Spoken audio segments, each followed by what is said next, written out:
The first reports were easy to dismiss because the world had trained itself to ignore anything that sounded impossible. A child in Recife asked for the rain to stop, and a cloud split above her street as if a seam had opened in the sky. In Osaka, a 7-year-old boy whispered something no one could identify, and a shattered ceramic bowl drew itself back together on the kitchen floor. Every crack retreating like time had changed its mind. In Lagos, a little girl pointed toward a dead bird beneath a power line, spoke 3 soft syllables, and the bird convulsed, stood, and launched itself into the air before anyone could breathe. The video spread. Then the denials. Then the arguments over lighting, editing, mass hysteria, cognitive contagion. The usual choreography of disbelief. What ended that phase were the hospitals. Children were arriving with the same symptoms in dozens of countries. Not pain, not fever, not infection. They were lucid, healthy, calm. But when adults spoke to them, more and more of them answered in a language no one had ever heard before. It had no obvious family resemblance to any known language group, no stable writing system, no consistent phoneme inventory that experts could agree on. It shifted by region, by child, by emotional state. Yet the impossible part was not that they spoke it. It was that reality listened. By the 3rd week, governments had stopped using phrases like isolated anomalies. By the 4th, air traffic had been rerouted around schools where children had accidentally bent weather patterns into spirals. Insurance markets began to collapse. Religion split, merged, resurrected old prophecies, invented new ones.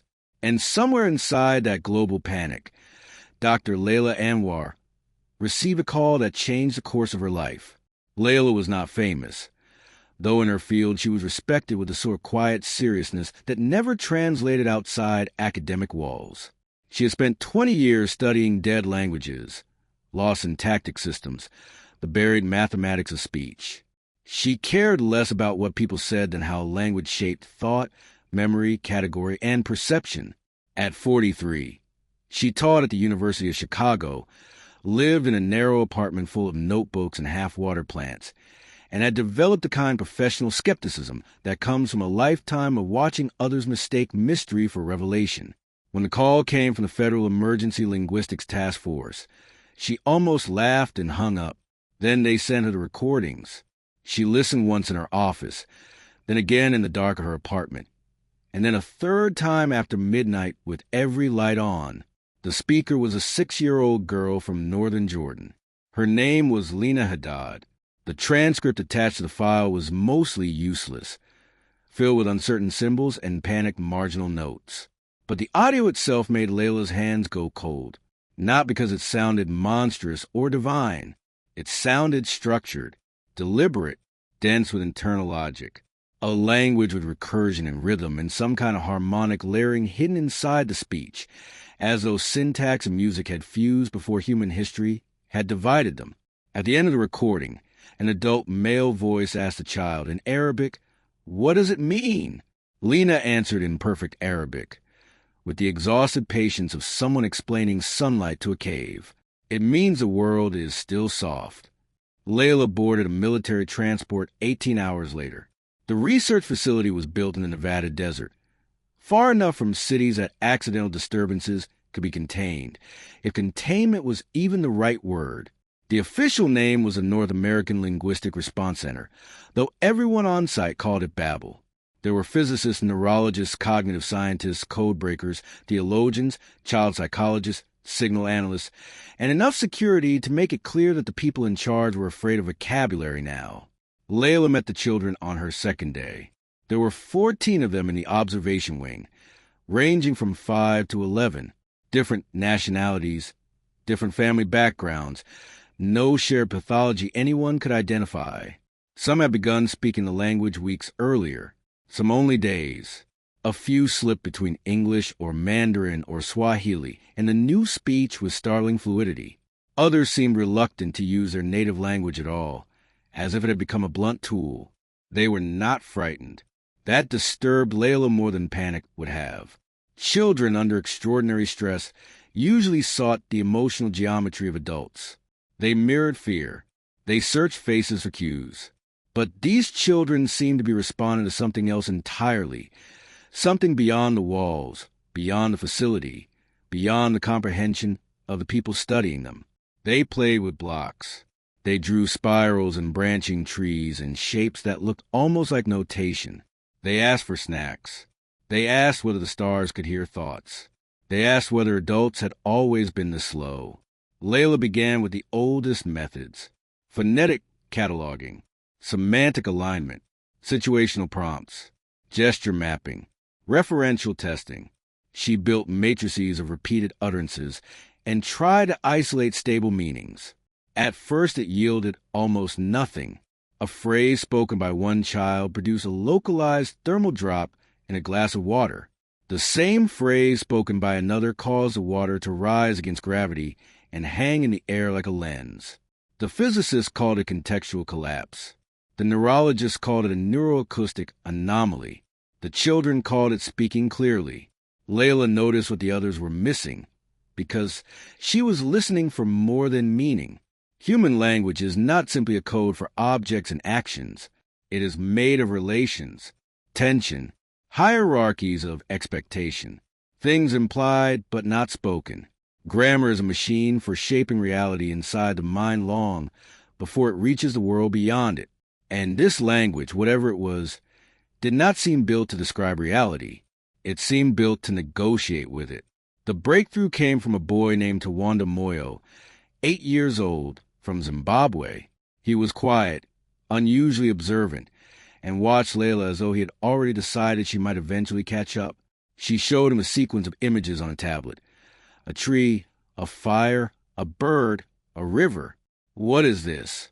she asked in English, then in slowly accented Shona from notes she had practiced that morning. He smiled, not mockingly, gently. "No," he said in English. "You ask what they are after they happen."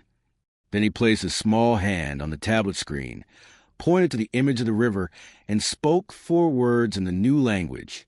Every monitor in the room flickered. Somewhere in the building, metal groaned. A dozen alarms chirped and died before they finished waking up. The cup on Layla's desk trembled, filled itself in the air with clear water, and kept filling until it overflowed. Tawanda looked at the image again. "That is not river," he said. "That is a memory of river. The word is for how it continues." Layla felt the entire architecture of her understanding shift. English names. Most human languages divide and label. We carve the world into nouns and verbs, subject and objects, causes and effects. But what if this language emerged from a mind that did not perceive discrete things at all? What if it encoded states of becoming instead of static identities? What if its words did not point to objects, but to the hidden permissions that allowed matter to behave as itself? For the first time, she considered a possibility so vast she resisted it on instinct. This might not be a human language. The data that followed made resistance impossible. Brain scans of affected children showed novel synchronization patterns across regions associated with language, sensory integration, and predictive modeling. Quantum labs reported local statistical anomalies during speech events, though no one could agree on mechanism. Satellite systems detected micro-distortions above clusters of outbreaks, faint but measurable. And the most chilling discovery came from historical archives. Patterns had appeared before, not at this scale, never this openly, but buried in folklore, court records, missionary journals, and medical texts were scattered references stretching back centuries. Children speaking green speech during plagues, infants whose lullabies soured milk or cured fevers, an isolated monastery record from the 1400s describing a boy who uttered the names beneath names, and the stones answered. Not miracles, not madness, echoes. Layla stopped sleeping. She pinned timelines across walls, cross-indexed myths with solar activity, epidemiological models, geomagnetic data, birth records, language acquisition studies. And beneath the noise, a pattern began to emerge. The phenomenon was not random. It clustered around children born during years of unusually high cosmic ray exposure, subtle changes in Earth's magnetic field, and one other variable no one on the team wanted to say out loud. Global network density. The language had not appeared in the ancient world because humanity had not been connected enough. Now billions of minds were linked by systems transmitting language constantly, every second, across the planet. The species had built an artificial nervous system around itself, a web of signals, a membrane of shared symbols. And somehow the children were hearing through it. Her theory was dismissed at first because it sounded mystical, and institutions prefer impossible things to remain technical. But Layla was stubborn, and evidence has its own gravity.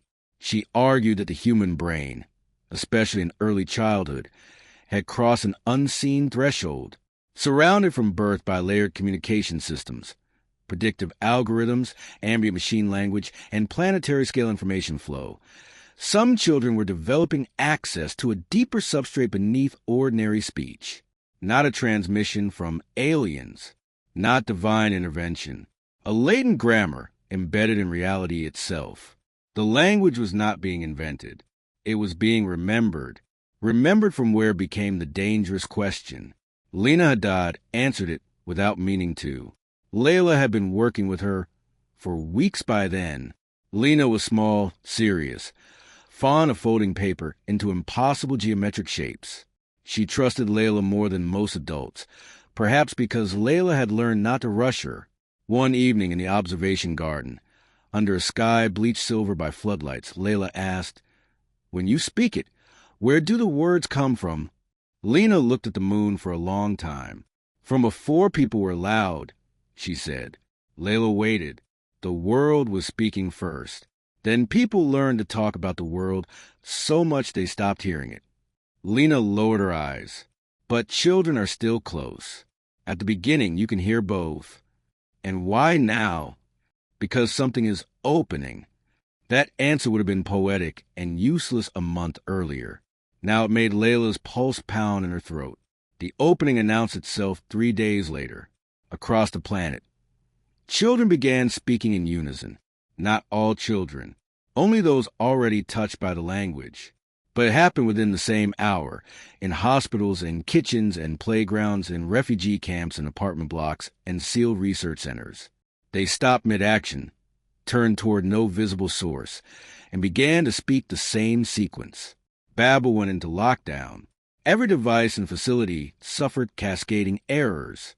In orbit, 2 communication satellites briefly drifted out of alignment. Tides rose 18 centimeters above model predictions along multiple coastlines. In Sao Paulo, a collapsed overpass lifted just enough for trapped survivors to crawl free before settling again. In Finland, a forest fire broke apart into orderly lines as though the flames had encountered invisible walls. Layla was in the observation wing when the speaking began. The children's voices overlapped, different accents carrying the same impossible structure. The sound filled the glass corridors like an architecture assembling itself in air. She did not understand the whole sequence, not consciously, but she understood one thing with sudden, terrible clarity. It was not a spell. It was a reply. The world had asked a question, and the children were answering. Afterward, 3 of them collapsed from exhaustion. One woke blind for 6 hours before his sight returned. Lena developed a fever and spoke only Arabic for 2 days, crying whenever anyone mentioned the other language. Outside the facility, the death toll from the week's accidents and reality distortions climbed. Governments considered sedation protocols, isolation laws, even permanent separation of affected children from the public. Entire populations were turning against them. There were attacks on families, burned schools, sermons calling the children angels, demons, weapons, evolutionary traitors. Layla watched the panic harden into hatred and felt something close to despair. Human beings could survive mystery. What they could not survive, over and over through history, was the fear of losing authorship over the world. The pressure on Babel changed overnight. The military wanted operational results. Could the language be controlled, replicated, weaponized? Could selected adults be trained to use simplified forms? Could the children be compelled to produce target outcomes? Layla refused every meeting that used words like asset. Then she was summoned anyway. A general, two intelligence officials, and a woman from the executive office sat across from her in a room cold enough to feel surgical. They told her they were preparing for civilizational instability. They told her rivals were conducting parallel programs. They told her history punished hesitation. At the end, the woman in the dark blue suit asked a question, as if it were obvious. Can this language make us safer? Layla thought of Lena burning with fever, of Tawanda explaining river as continuation, of frightened parents watching their children become sacred and hunted in the same week, of a species trying, at the edge of a miracle, to decide how quickly it could put the miracle in chains. No, she said, but it might make us less dangerous. That answer nearly ended her career. Instead, it made her useful in a different way. They gave her 48 hours to produce a translation model robust enough to predict broad categories of outcome before the next synchronized event. It was impossible, which meant she had no choice but to attempt a larger truth. She went back to the children, not with equipment this time, not with tests. She sat with them on the floor of the recreation room while they built towers from magnetic tiles and argued over crayons. She asked them no technical questions at all. She listened, really listened, the way one listens to music before trying to notate it, the way one listens to grief before trying to answer it. Eventually, Tawanda looked up and said, "You keep trying to find out what the words do." "Yes, that is adult thinking." Layla almost smiled. "And child thinking?" He pressed two tiles together until they clicked. "What the words love." Something in her broke open then, not supernaturally, but intellectually and morally at once. All human analysis of the language had assumed command, input, output, cause and effect. But the children were relating to the world, not controlling it. The language functioned because it aligned speaker and reality through recognition, not dominance. It altered matter only when the utterance harmonized with existing possibility. That was why identical phrases produced different results. The language was not issuing orders. It was establishing consent. Once she saw that, the fragments she had gathered began to cohere. The harmonics, the emotional dependency, the catastrophic failures when adults tried to imitate recordings. The language required a mind that had not yet fully sealed itself into adult abstraction, a mind still capable of porousness, a perceiving relationship before ownership. That night, Layla wrote the most radical paper of her life and sent it to every world government, research body, and major media outlet before security could stop her. She argued that the children were not a threat to reality. They were participating in a deeper layer of it. The instability was being amplified not by the language itself, but by adult resistance, fear, coercion, and attempts to exploit it. The more violently humanity framed the phenomenon as a tool or weapon, the more chaotic the consequences became. The language was not here to give civilization power. It was here to test whether civilization deserved it. The leak detonated across the world. Some called her a traitor. Some called her insane. But parents read it. Teachers read it. Millions of ordinary people, exhausted by secrecy and terror, read it. And when the next synchronized event began 43 hours later, the world was different enough for a chance. Layla stood in the observation garden with Lena beside her as monitors streamed data from every continent. This time, instead of lockdowns and sonic suppression, many places had gone quiet. Families held hands. Cities dimmed lights. In classrooms, adults sat with children instead of restraining them. Not everywhere. Not enough. But enough. The children began to speak. The sound rose through facility, through broadcast feeds, through phones held in trembling hands around the planet. Layla still could not translate it word for word. She doubted any adult fully could, but she felt the structure of it, the astonishing tenderness. It was not a declaration. It was introduction, an offer made on behalf of a loud, frightened species finally choosing, for one brief moment, to listen instead of seize. The air in the garden changed. The floodlights dimmed without losing power. The desert wind slowed. Above them, the sky deepened into a color Layla had no name for, as if some hidden spectrum had unfolded just beyond blue. Across the world, impossible things were happening again, but gently now. Drought-stricken soil in parts of Kenya darkened with sudden moisture. Hospital machines stabilized without intervention in overwhelmed wards. A glacier in Greenland, under constant observation, ceased calving for 11 measured minutes. In cities from Seoul to Buenos Aires, thousands reported hearing distant voices, not in words, but in meaning, like memory arriving from the future. Lena squeezed Layla's hand. "It's saying hello," she whispered. "To us." Lena nodded, eyes shining with fear and wonder, so pure it nearly undid her. "No, through us." Later, when the first wave had passed and the world was still intact, journalists and governments demanded explanations so complete they could fit back inside familiar systems.